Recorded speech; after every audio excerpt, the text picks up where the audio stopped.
मैं मां हूं, धरती मां। संसार और जीवन का निरंतर विस्तार हो रहा था। मेरे वासुदेव ने मानव कल्याण के लिए 4 वेदों को अपने मुख से जन्म दिया। दूसरी ओर ब्रह्मा सृष्टि का विस्तार कर रहे थे। उन्होंने अपनी सहायता के लिए प्रजापतियों की रचना की।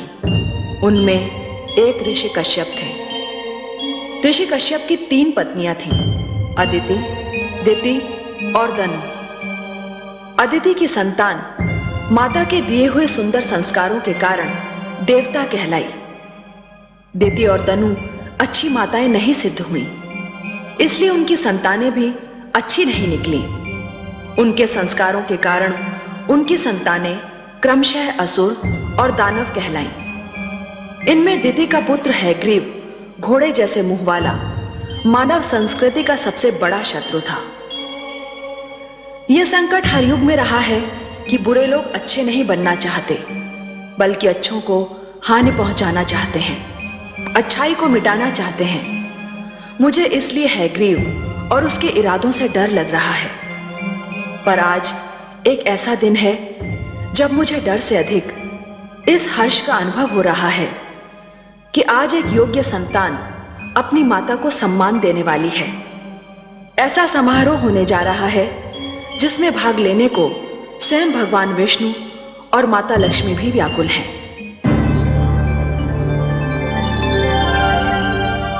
महादेवी जी परमेश्वर, हमें देवलोक चलना है।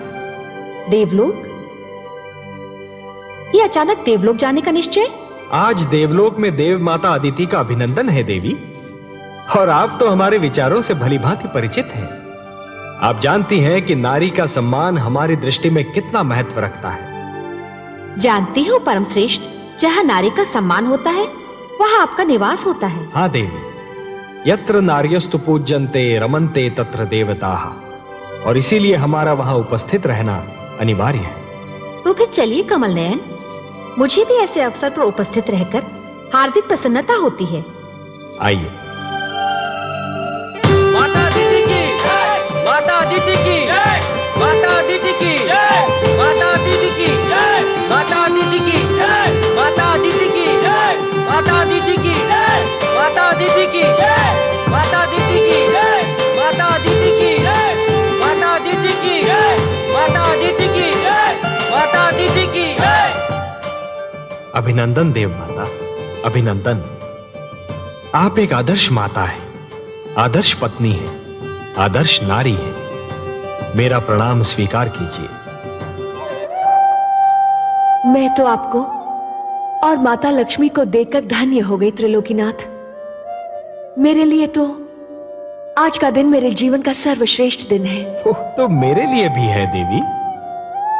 आज आपको आपके योग्य पुत्र सम्मानित कर रहे हैं, और मेरे लिए वो दिवस सृष्टि का सबसे श्रेष्ठ दिवस होता है जब संतान माता का अभिनंदन करती है। और आपने तो ऋषि कश्यप के प्रति अपने पत्नी धर्म को और अपनी संतान के प्रति अपने मातृत्व के धर्म को इतनी निष्ठा और गरिमा से निभाया है कि समस्त संसार को आपसे सीख लेनी चाहिए। देव माता तो मुझे मेरे पुत्रों ने बना दिया है, जिन्हें संसार देवता कहकर पुकारता है। परंतु सत्य इससे सर्वथा विपरीत है देवी। अर्थात?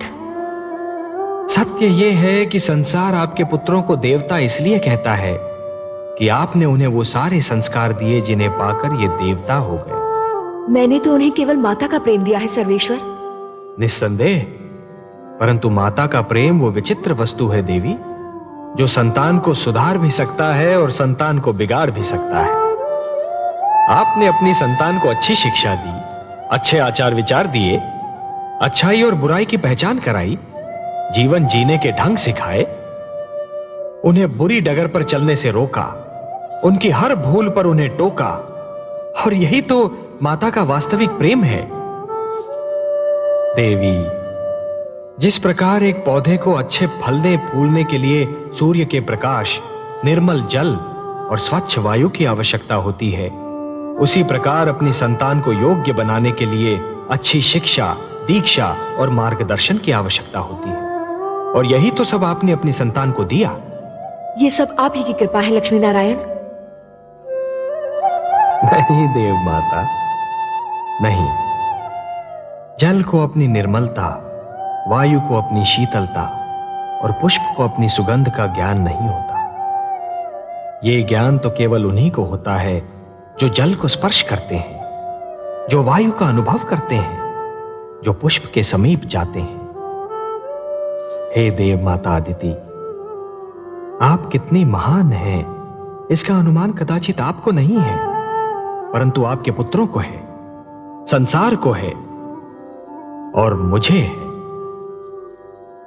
बल्कि आपके मातृत्व को देखकर तो मुझ जैसा अजन्मा भी आपकी कोख से जन्म लेना चाहता है। हे त्रिलोकीनाथ, आपके सुंदर मुख से ये मधुर वाणी सुनकर मेरे हृदय की जो दशा है उसका वर्णन करने के लिए मेरे पास शब्द ही नहीं है। मेरा मन प्रसन्नता से फूला नहीं समा रहा। आपकी माता कहलाने से बड़ी उपलब्धि और क्या हो सकती है। जिसे ये स्थान मिल जाए त्रिलोक में, उसकी तुलना कोई नहीं कर सकता। तब हे देव माता अदिति, मैं आपको यह वचन देता हूं कि आपका पुत्र कहलाने का सौभाग्य अवश्य प्राप्त करूंगा। मैं धन्य हो गई त्रिलोकीनाथ। मैं उस दिन की प्रतीक्षा करूंगी। जाने की अनुमति दीजिए।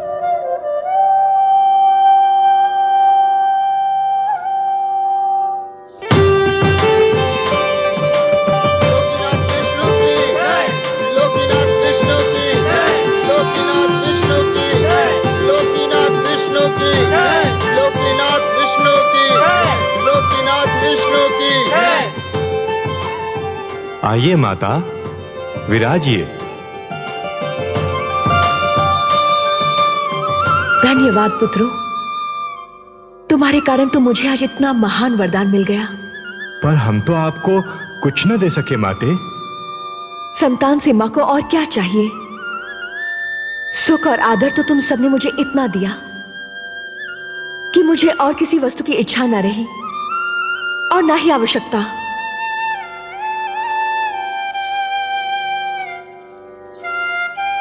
हम चाहते हैं कि हम आपकी और सेवा करें माते।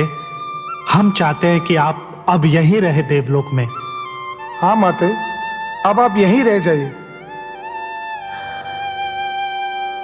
पुत्रों, नारी का देवलोक वही होता है जहां उसका पति निवास करता है, और मेरा देवलोक मेरी धरती है जहां मेरे पति और तुम्हारे पिता प्रतीक्षा कर रहे हैं। तुम सब तो हर पल मेरे साथ हो, क्योंकि मेरे मन में हो। मुझे भी सदैव अपने मन में रखो, मैं भी तुम्हारे साथ रहूंगी। मैं अब चलूंगी। मेरे देवता को यज्ञ के लिए मेरी प्रतीक्षा करनी पड़े, ये मेरे पत्नी धर्म के विरुद्ध है। मुझे अब चलना चाहिए।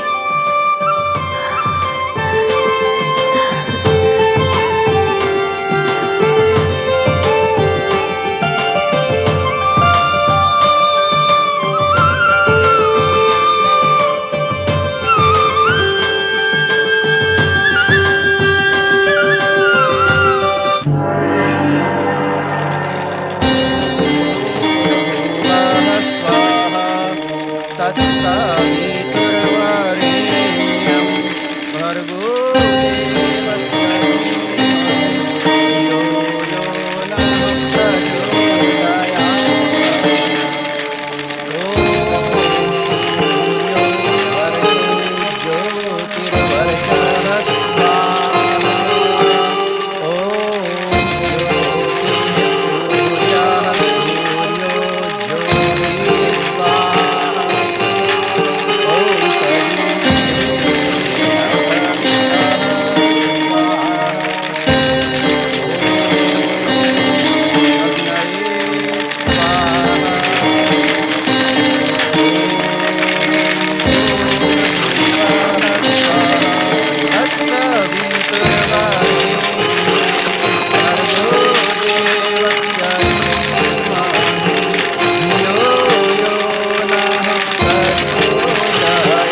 सौभाग्यवती भव, आयुष्मती भव। देवी, मैं भगवान विष्णु से प्रार्थना करता हूं कि वो आपकी समस्त इच्छाएं पूरी करें। स्वामी, जिस नारी का पति भी देवता हो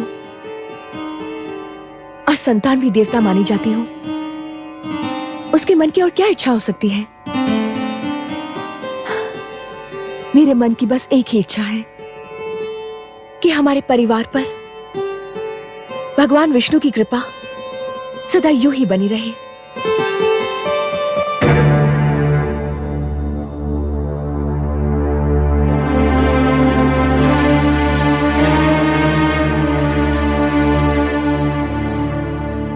आप दोनों अब आ रही हैं, जबकि ये यज्ञ संपन्न हो चुका है। हमें क्षमा कर दीजिए स्वामी। क्षमा क्षमा करने के अतिरिक्त और मैं कर ही क्या सकता हूं। देवी, आप मेरी पत्नी हैं, मेरी संतान की मां। पर उसी संतान के कारण तो हम दोनों आ नहीं पाए। क्यों? क्या उन्होंने फिर कोई आतंक फैलाया है? घर में उन्हीं लोगों का तांता बंधा हुआ था जिनको हमारी संतान ने पीड़ित कर रखा है। हमारी समझ में ये नहीं आता कि आपकी तीनों संतानों में आप ही का रक्त है। फिर ऐसा क्यों है कि देवी अदिति के पुत्र देवता कहलाते हैं और संसार मेरी संतान को असुर और देवी दनु की संतान को दानव कहकर पुकारता है? पिता का रक्त संतान का शरीर बनाता है देवी। उसका चरित्र, उसका भविष्य माता की गोद ही बनाती है। माता की गोद शिशु की प्रथम और महानतम पाठशाला होती है। संस्कारों की नींव माता की गोद में ही पड़ती है और उसी पर चरित्र का महान भवन खड़ा होता है। शिशु अपनी माता की उंगली थामकर पहला पग उठाता है और यही पहला पग उसका भविष्य निर्धारित करता है। अदिति को ही देखिए, उन्होंने अपनी संतान को वो शिक्षा दी, वो संस्कार दिए, आज उन्हें श्रेष्ठ माना जाता है, देवता कहा जाता है। प्रभु की अनुपम देन है माता तेरा प्यार, तेरी गोदी में मिले जीवन को आकार। माँ से जो शिक्षा मिले वही बने संस्कार। माता के आशीष पर गर्व करे संसार, गर्व करे संसार। और आप दोनों ने अपनी संतान की शिक्षा की ओर कोई ध्यान नहीं दिया, उन्हें कभी बुरे कर्मों से रोकने की चेष्टा नहीं की। लाड प्यार करके उन्हें इतना बिगाड़ दिया कि आज वो आपकी भी नहीं सुनते। मैं उनको नहीं, आपको दोषी समझता हूं। और देवी धनु, आपके पुत्र हयग्रीव ने धरती पर वो उत्पात मचा रखा है कि संसार उससे पीड़ित है और मैं उससे लज्जित हूं।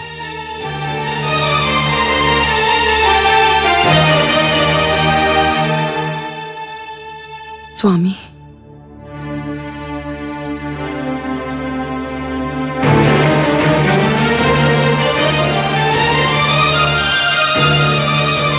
देवी अदिति, आप ही कोई उपाय बताइए कि मैं क्या करूं।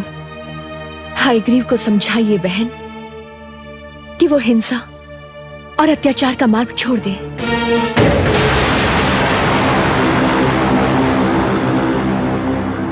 नहीं होने दूंगा मैं मानव कल्याण।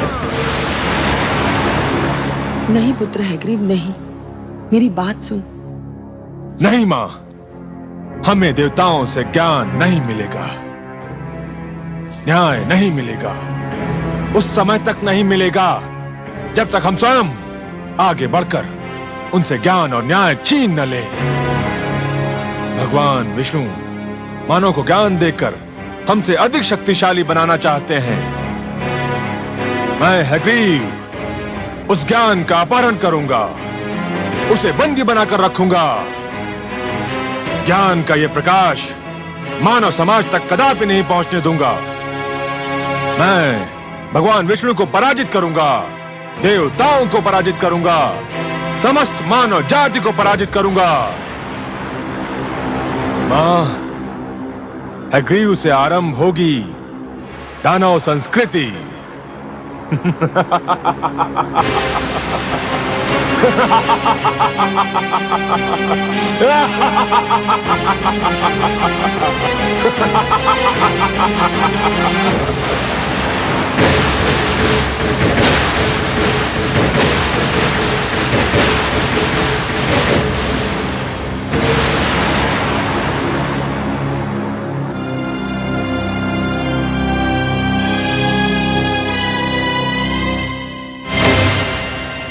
ऋग्वेद, यजुर्वेद, सामवेद, अथर्ववेद,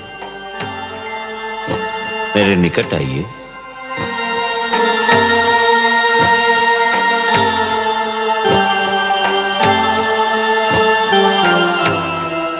हे ब्रह्मा, आप हमें मानव लोक कब ले चलेंगे? हे ज्ञानकोश, अभी उसका उचित समय नहीं आया है। आपको मानव तक पहुंचाने से पहले मुझे कुछ और आवश्यक कार्य करने हैं। आपकी सुरक्षा मेरा सर्वप्रथम उत्तरदायित्व है। मुझे आपको उन हाथों में देना है जो आपके योग्य हो। मैं भगवान शिव से परामर्श करने जा रहा हूं। मेरे लौटने तक आप यहीं रहिए। जब तक मैं ना आऊं तब तक इस क्षेत्र से बाहर पग न धरें। मैं शीघ्र ही लौट आऊंगा। हे ब्रह्मा, हम आपके आदेश का पालन करेंगे।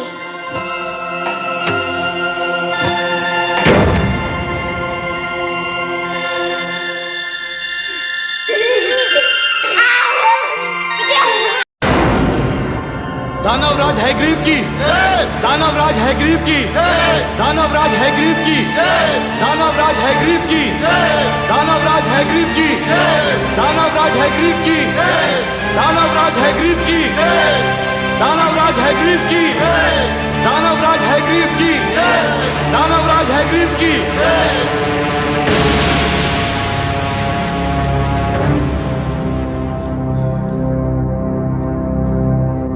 आज तुम्हें सुनाने के लिए कोई शुभ समाचार नहीं है मेरे पास। हां, दानव समाज के लिए एक अशुभ समाचार अवश्य है। देवता तो सदा से ही हमसे अधिक श्रेष्ठ और ज्ञानी माने जाते रहे, और अब देवताओं के मित्र विष्णु ने मानव को भी हमसे अधिक श्रेष्ठ और ज्ञानी बनाने के लिए 4 वेदों को जन्म दिया है। और विष्णु ने इन 4 वेदों को मानव तक पहुंचाने का कार्यभार ब्रह्मा को सौंपा है। और इस समय वो 4 वेद ब्रह्मा के पास हैं। ये हम दानवों के विरुद्ध षड्यंत्र है।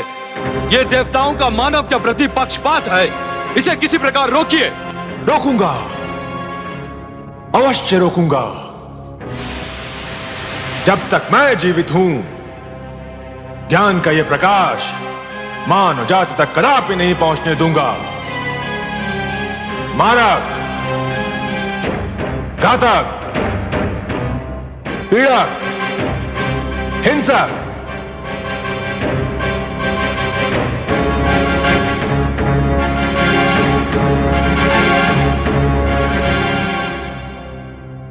तुम चारों को अपनी शक्ति पर बड़ा गर्व है ना?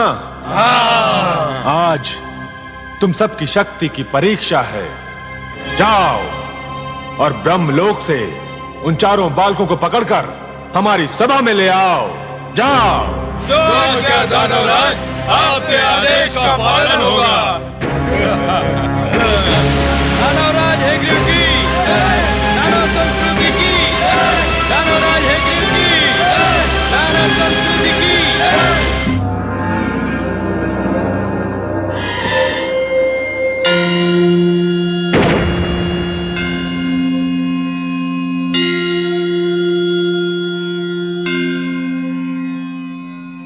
प्रणाम आदि प्रजापति ब्रह्मदेव।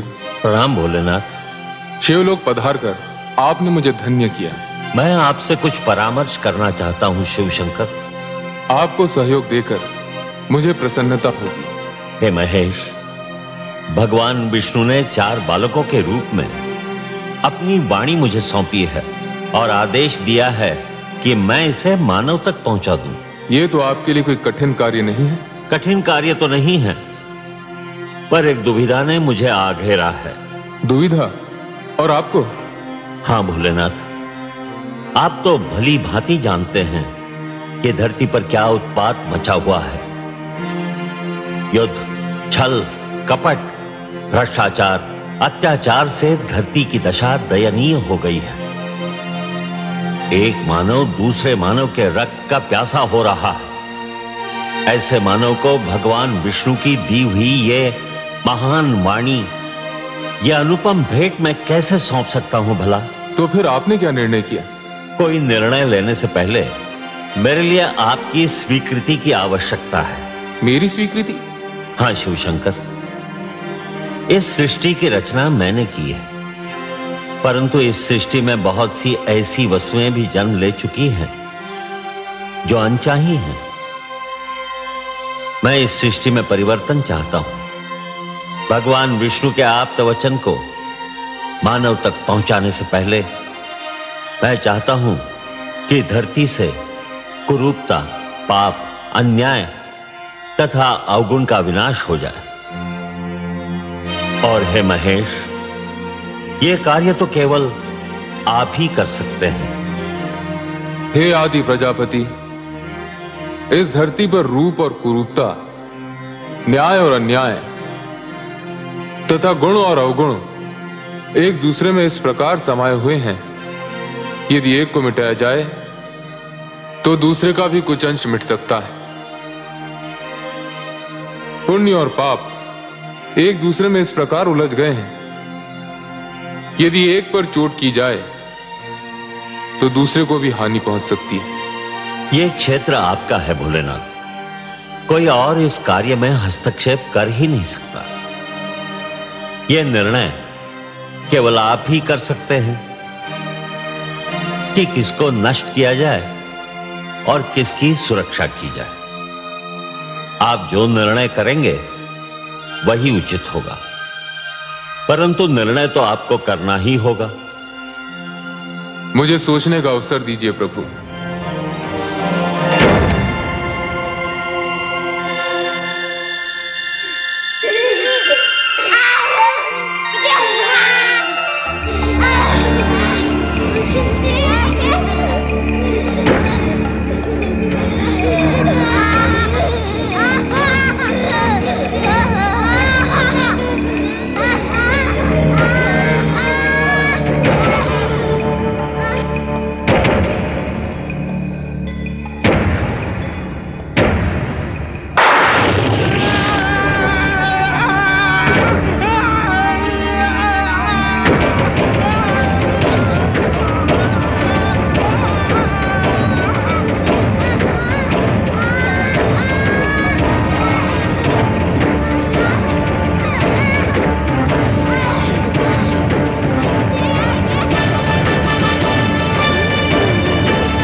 क्या निर्णय है आपका भोलेनाथ? हे ब्रह्मदेव, मैं इस निष्कर्ष पर पहुंचा हूं कि सृष्टि को पूर्णतया नष्ट करना उचित नहीं होगा। धरती को बने अभी अधिक समय नहीं बीता है। मेरे विचार में नष्ट करने के स्थान पर धरती को स्वच्छ किया जाना चाहिए। जल स्वच्छ करने का कार्य करता है। जिस प्रकार मनुष्य जल में स्नान करके अपने शरीर पर जमे मैल को दूर कर देता है, ठीक उसी प्रकार यदि धरती जल में डूबकर उभरे तो उसकी समस्त बुराइयां धुल जाएंगी जो आपको अनचाही लग रही हैं। परंतु धरती तो जल में डूबकर उभर आएगी, पर उस पर बसी मानव जाति का क्या होगा? मैं नए मानव को जन्म दूंगा। उसमें भी एक कठिनाई है। क्या कठिनाई है भोलेनाथ? आपके पुत्र मनु मानव सुरक्षा के लिए तप कर रहे हैं। वे मानव जाति का विनाश होने नहीं देंगे। तप करना उसके अधिकार में है, किंतु सृष्टि के विनाश को रोकना उसके अधिकार में नहीं है। मनु को उसका कर्म करने दीजिए। भगवान विष्णु की स्तुति कर रहा है वो। उसका और उसके तप का परिणाम भगवान विष्णु की इच्छा पर छोड़ दीजिए। मैंने आपसे जो निवेदन किया है, मुझे उसका उत्तर चाहिए भोलेनाथ। उत्तर? उसका तो केवल एक ही उत्तर है। धरती पर जल प्लावन होगा। हे शिव, मैं आपको प्रणाम करता हूं।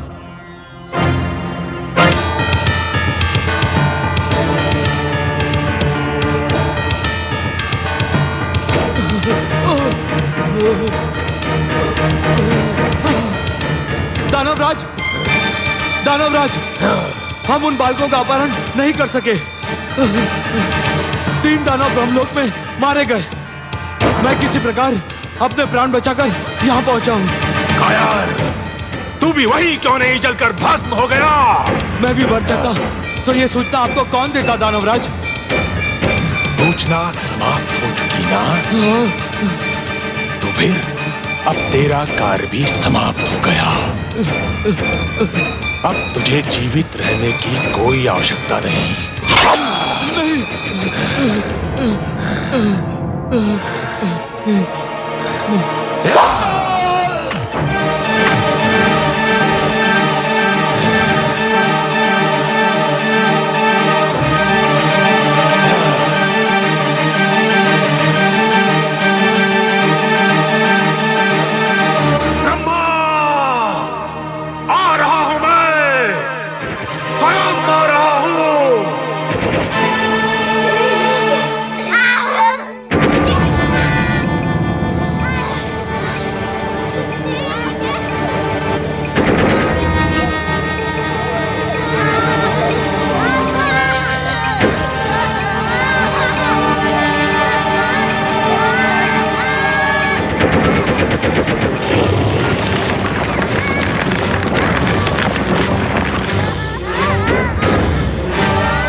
बालकों, मेरा चमत्कार देखना चाहते हो तो आओ, मेरे पास आओ।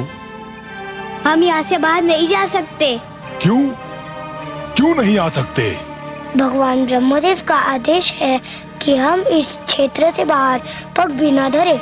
अरे वो तो महाकपटी है, तुमसे छल कर रहा है।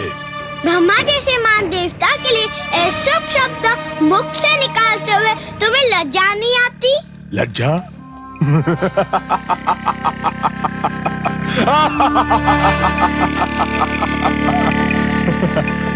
उस छलिए से लज्जा? जानते हो वो कहाँ गया है? जानते हैं, वो शिवलोक गए हैं। और वहाँ क्या करने गया है? ये तो हम नहीं जानते। तुम चारों को पाकर ब्रह्मा के मन में खोट समा गया है। तुम झूठ बोलते हो। मैं सत्य कह रहा हूँ। ब्रह्मा शिव के पास ये निवेदन करने गए हैं कि वो धरती को नष्ट कर दें। किंतु क्यों? बड़े भोले हो तुम चारों, इतना भी नहीं समझते।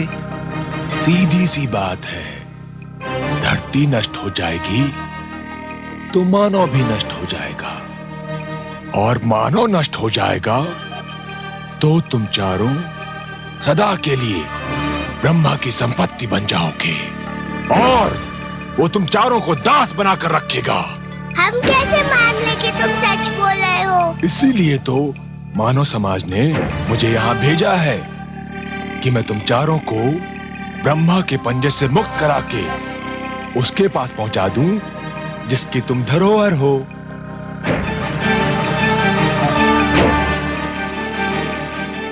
सोच क्या रहे हो? यदि ब्रह्मा आ गया तो कभी मुक्त नहीं हो पाओगे। जीवन भर उसके दास बनकर उसकी सेवा करते रहोगे। व्यर्थ सोच विचार में समय नष्ट ना करो। मेरे साथ चलो, आओ आओ। मैं तुम्हें वचन देता हूं कि मैं तुम्हें इसी समय मानव के पास पहुंचा दूंगा। मानव बहुत समय से तुम्हारी प्रतीक्षा कर रहे हैं। आओ, मेरे पास आओ, आओ, आओ।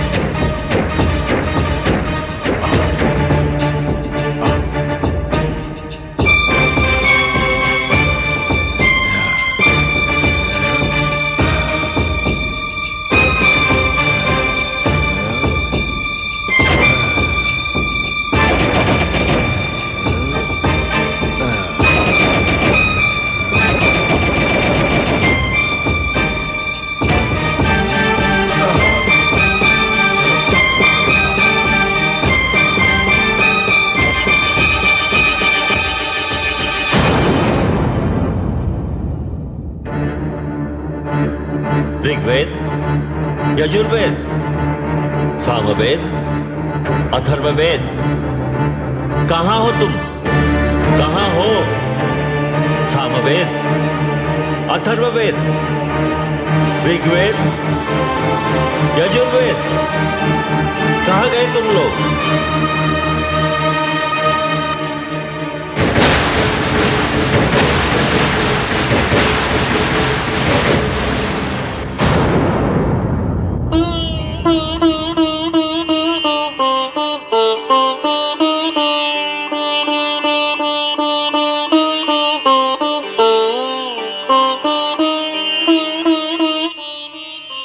सर्वेश्वर, आपने अपनी जो धरोहर ब्रह्मा जी को सौंपी थी उसे कोई चुरा कर ले गया है। देख रहा हूं देवी। किंतु आप तो योग निद्रा में थे। आपने? ध्यानस्थ था देवी। निद्रा और ध्यान में बस थोड़ा सा ही तो अंतर होता है।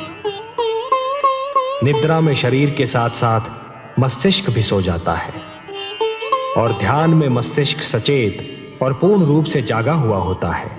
हे सर्वेश्वर, फिर आप शांत क्यों हैं?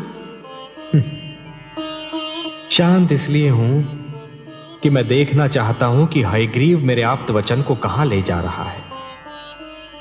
जब तक पूरी घटना को देख न लिया जाए समझ न लिया जाए, उसके परिणामों का अनुमान न लगा लिया जाए, तब तक कोई भी पग उठाना उचित नहीं होगा। शीघ्रता मानव की प्रवृत्ति है। मुझे इस घटना को पूर्णतया देख लेने दीजिए महादेवी।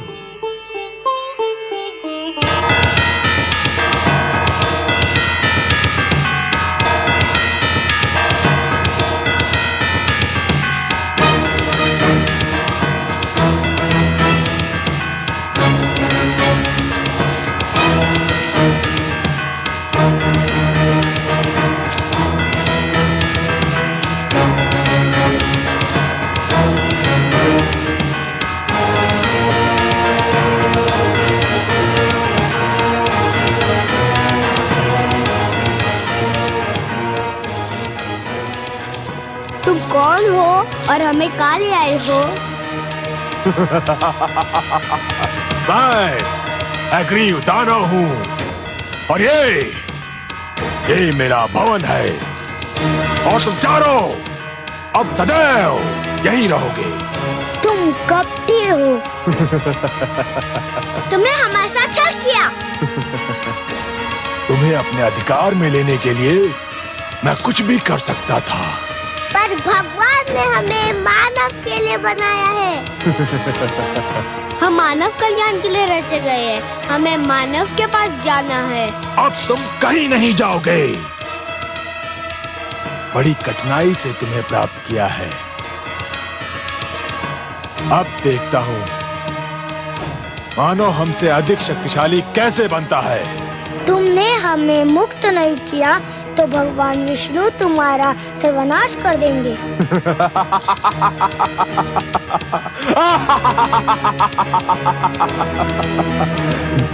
अब मेरा कोई सर्वनाश नहीं कर सकता।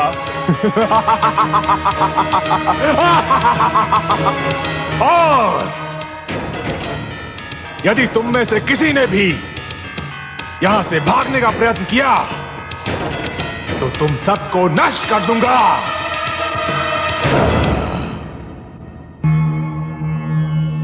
प्रणाम। हमारी धरोहर चोरी हो गई। कोई हमारे वेदों को अपहरण कर ले गया। यही सूचना लेकर आए हैं ना आप ब्रह्मा जी? आपसे क्या छुपा है सर्वेश्वर? हाँ, ऐसा ही हुआ है। मैं शिवलोक गया था। मेरी अनुपस्थिति में कोई उन्हें चुरा ले गया। यह कार्य दानव हयग्रीव ने किया है। जब से देवताओं ने दानवों और असुरों पर श्रेष्ठता प्राप्त की है, तभी से वो दुष्ट द्वेष की अग्नि में जल रहे थे। अब जब उन्हें यह ज्ञात हुआ कि वेदों के कारण मानव भी उनसे श्रेष्ठ हो जाएगा, तो वो सहन नहीं कर सके। मैं हयग्रीव को ऐसा कड़ा दंड दूंगा कि वो जीवन भर भूल नहीं पाएगा। ब्रह्मा जी, वेद मेरी वाणी है। मानव कल्याण के लिए उन्हें मैंने रचा था। उसने वस्तु मेरी चुराई है और इसीलिए अपने विरुद्ध किए गए अपराध का दंड भी उसे मैं ही दूंगा। परंतु आप निश्चिंत रहिए। काग अपनी चाल बदल लेने से हंस नहीं बन जाता। विष अपना रंग बदल लेने से अमृत नहीं हो सकता। वेदों को अपने निकट रखने के उपरांत भी दानव अपनी दानवी प्रवृत्ति नहीं बदल सकते। फिर भी अपनी पवित्र वाणी को अपवित्र वातावरण में नहीं रहने दूंगा मैं। यह मेरा संकल्प है।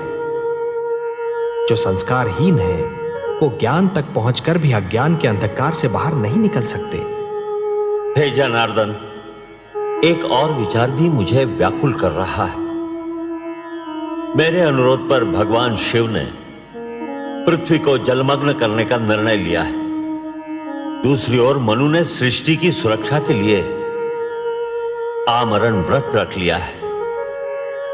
धरती के जलमग्न होने में अधिक विलंब नहीं है। आपके पुत्र मनु की इच्छा और हमारा उद्देश्य एक ही है। उसकी इच्छा है मानव कल्याण और वही हमारा भी उद्देश्य है। अब महादेव के निर्णय और हमारे उद्देश्य की पूर्ति के बीच क्या होना है, यह आप हम पर छोड़ दीजिए। आप चिंता मुक्त होकर जाइए ब्रह्मलोक। हे नारायण, सृष्टि के कल्याण के लिए आप जो भी करेंगे, सृष्टि का कल्याण उसी में है। प्रणाम।